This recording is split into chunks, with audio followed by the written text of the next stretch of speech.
bisa begitu, kenapa kepada zat yang tidak pernah malpraktek? Betul. Kita kok tidak sepercaya itu, sikap kita tidak seperti sikap kita kepada dokter. Kan tidak rasional. Iya kan? Jadi rasional ini sebenarnya. Nggak pernah Allah itu malpraktek menerbitkan matahari dari tiba-tiba dari barat itu. Iya, langsung kiamat. Kan nggak pernah. Gitu. Berhenti meniupkan angin, nggak pernah. Gitu.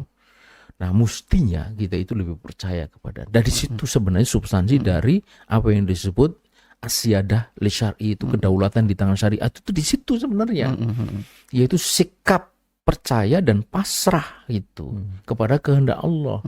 Kehendak Allah itulah yang kita yakini baik sebagaimana kita percaya kepada dokter gitu. Maka kemudian itu obat berderet-deret isinya apa? Lep.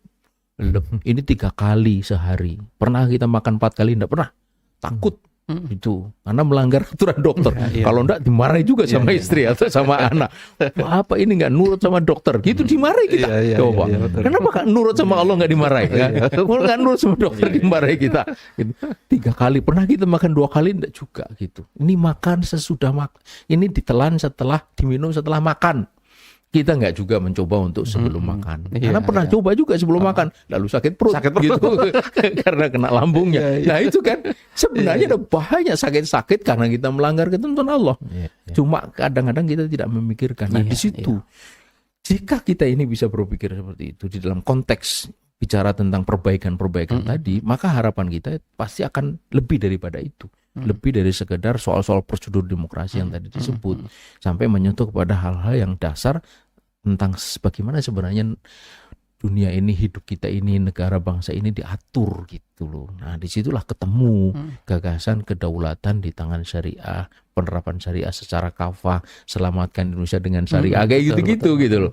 Karena itu sebenarnya kita itu memerlukan ruang terbuka untuk mendiskusikan hal ini supaya orang itu bisa berpikir secara luas gitu loh, secara jernih untuk apa? Untuk kebaikan kita gitu. Sebab kalau kita ini menggunakan hukum yang salah, ketentuan yang salah, dari filosofinya salah, maka yang rugi kan kita. Seperti ini hari siapa yang rugi coba? Kita dengan situasi politik kayak begini siapa? Semuanya. Paling tidak kita ikut mangkel kan gitu. Mangkel itu larang loh kan itu. Kan? Energinya mahal itu. Itu kalau nggak pandai-pandai mengatur pikiran dan rasa itu bisa emasnya kambuh, kemudian sakit, ada macam-macam gitu. Nah, itu karena jadi kesana lah saya kira.